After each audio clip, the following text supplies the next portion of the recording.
Hey guys, welcome back to the channel. So behind me is Buddy, Battle Buddy, aptly named because it's Buddy and the Battle Wagon is a Battle Wagon, so this is Battle Buddy. Anyways, you guys, if you don't know where the Jeep came from and why we got it and why we're working on it, then go back and watch the last video, because it's not gonna make much sense what we're doing here if you haven't. But if you're just stopping in for the first time, check out the rest of the videos anyway, see if you like them.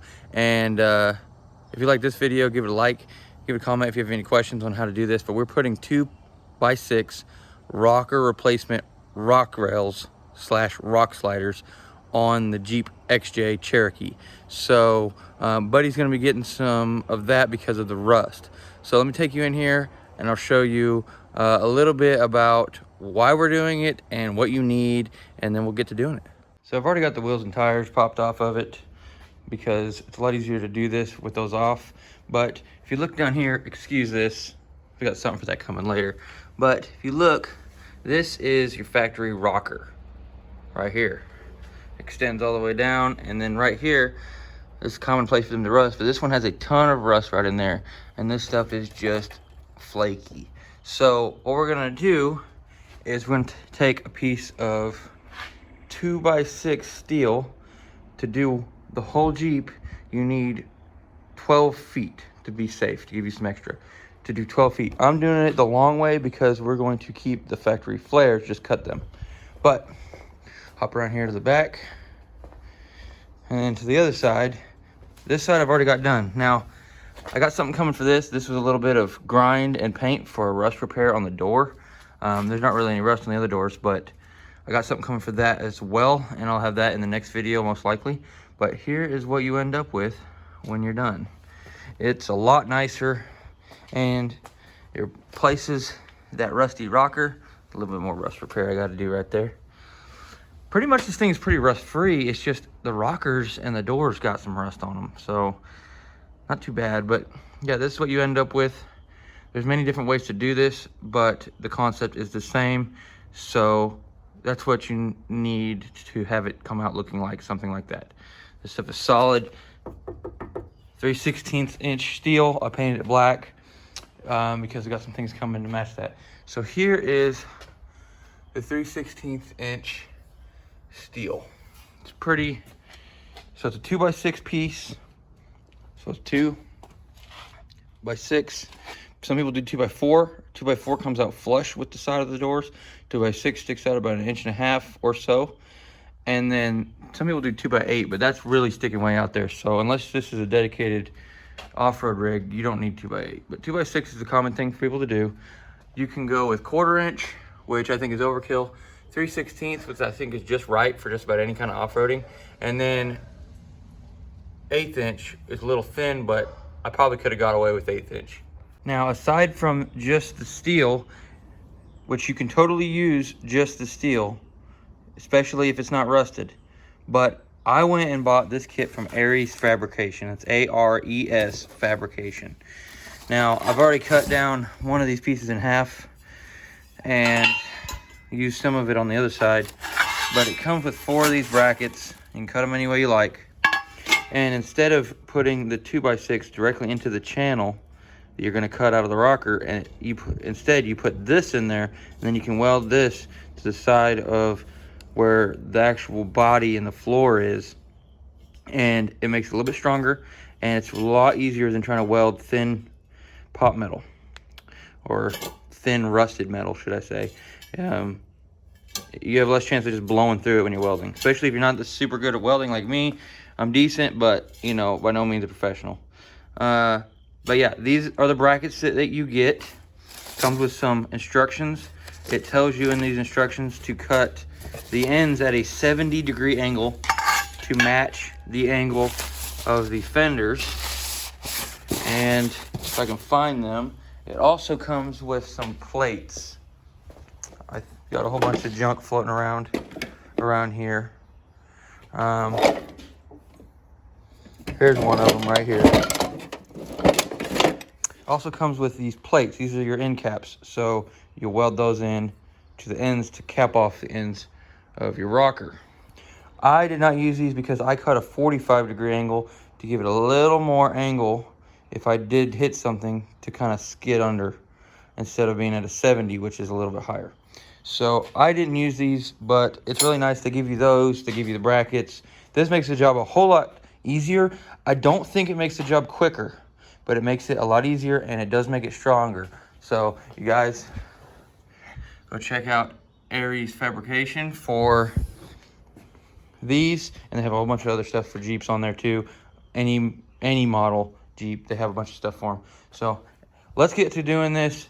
Got a lot of work to do to get this other side done. The first side, the passenger side, took me a day and a half, but I didn't really know what I was doing. I had a lot of setup work to do.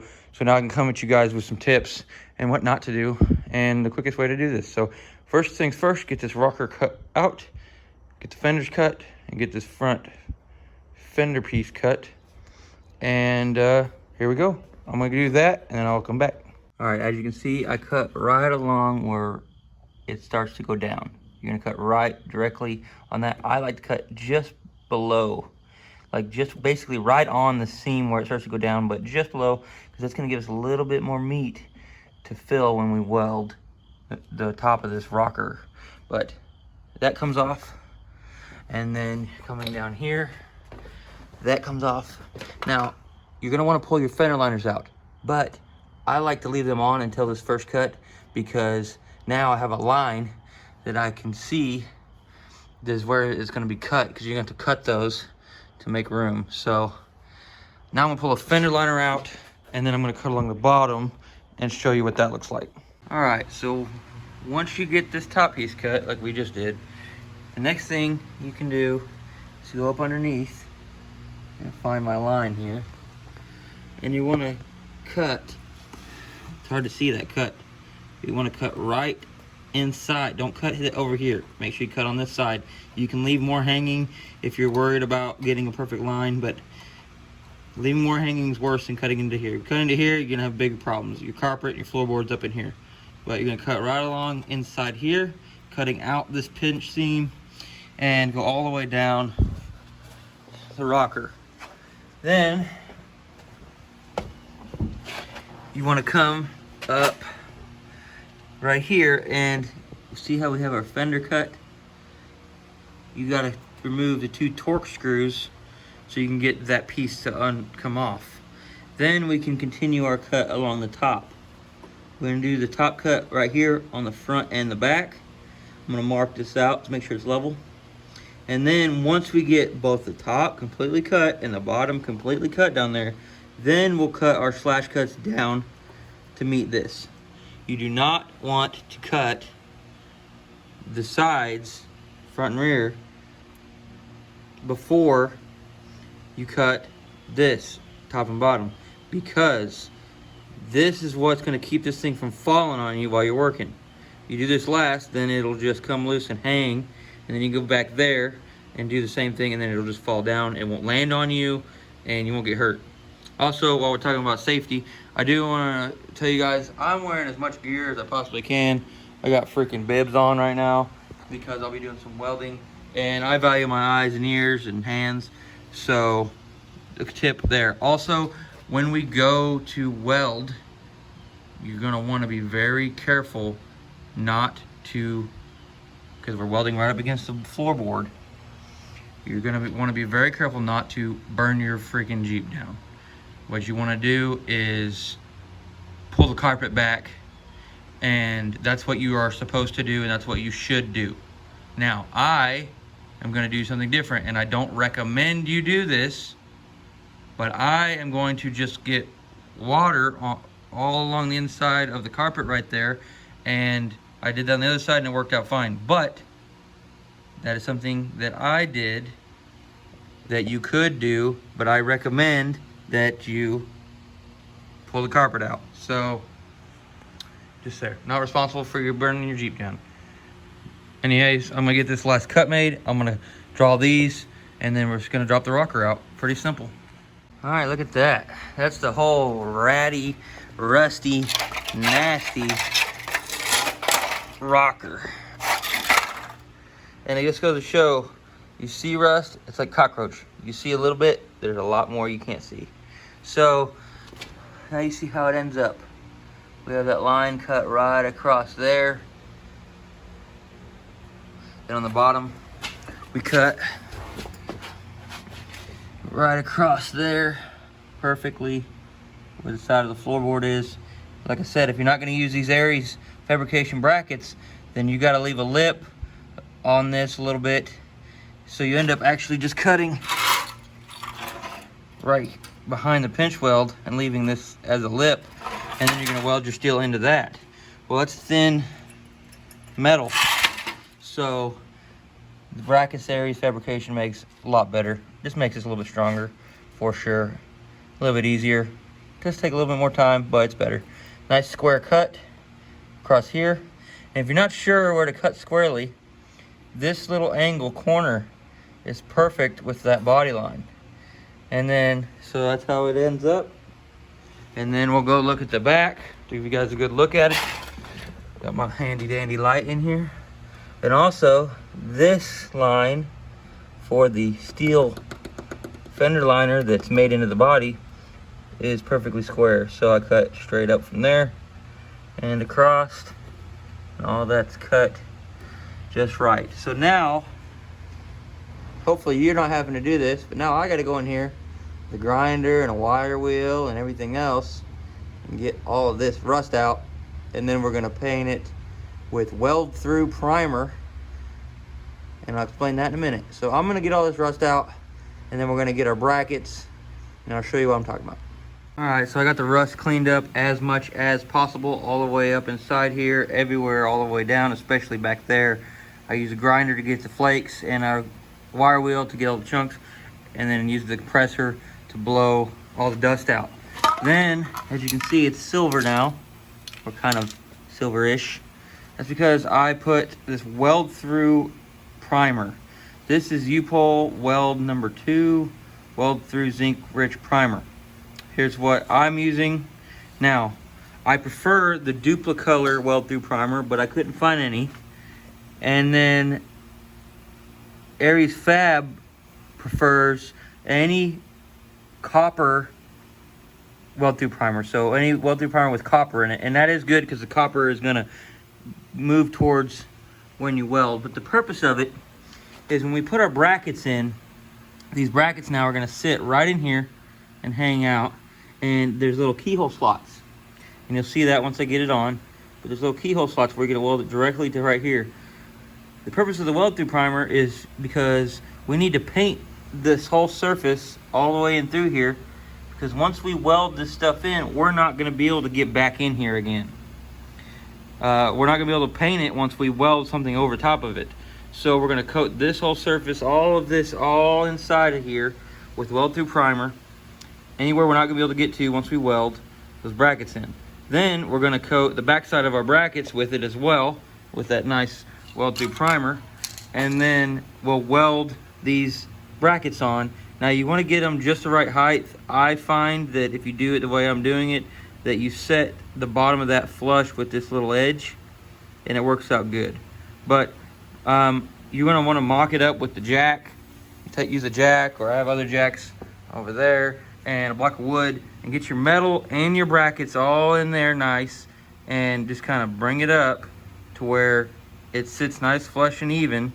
And you basically just going to want to see where it's at. You can mark it if you want. It's really hard to get in there and actually weld those brackets to tack them in with the 2x6 in the brackets, but you have to have the 2x6 in the brackets so that way you can get the brackets lined up right. So it's a little bit of kind of guess and check and guess and cut or measure 3 times, cut twice kind of deal, but it's not really that bad. You just take your time. That's the only part I can't really show you in the video. It's going to be kind of tedious, is getting this mocked up, getting them lined up just right. Having done the other side, my brackets end up being flush with this bottom of this line right here. So if you leave a little lip on this, you can actually just kind of set the bracket down on it. Now, another thing I want to mention, besides all the weld through primer everywhere we're not going to be able to get to, you also should know that this nut, which is for a seatbelt bolt, the bottom of the nut is going to get in the way whenever you try to put your brackets in. So that's why I cut one bracket in half, and it goes back here. And then the other full bracket goes up here. So at the end of it, I've only used 3 brackets because I cut one in half. But there's many different ways to do it. Some people, I mean, depending on if you're gonna daily it like I am, or if you're just gonna hack it up and make an off-roader out of it, you can do this different ways. But the way I'm doing it is just to make it as pristine as possible, as much as you can with the old XJ. We're gonna have to secure that because the other side was secured right here behind, but this one's broken.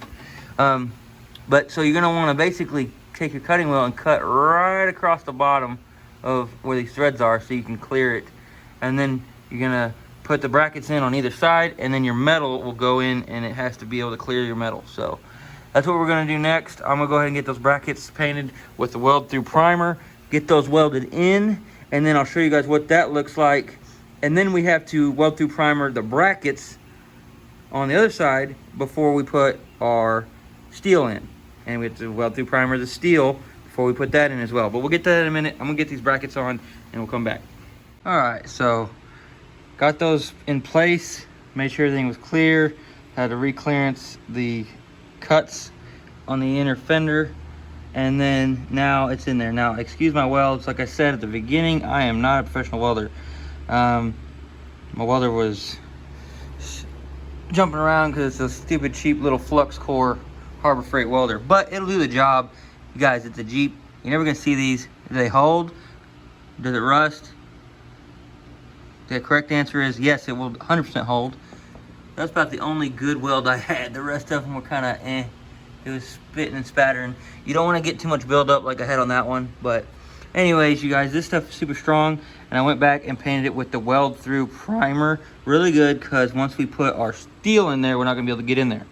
We're also going to want to paint all the areas we're not going to be able to get to on the steel when we put it in with that weld through primer. So we gotta paint the inner part of this. It's going to sit in that channel as well.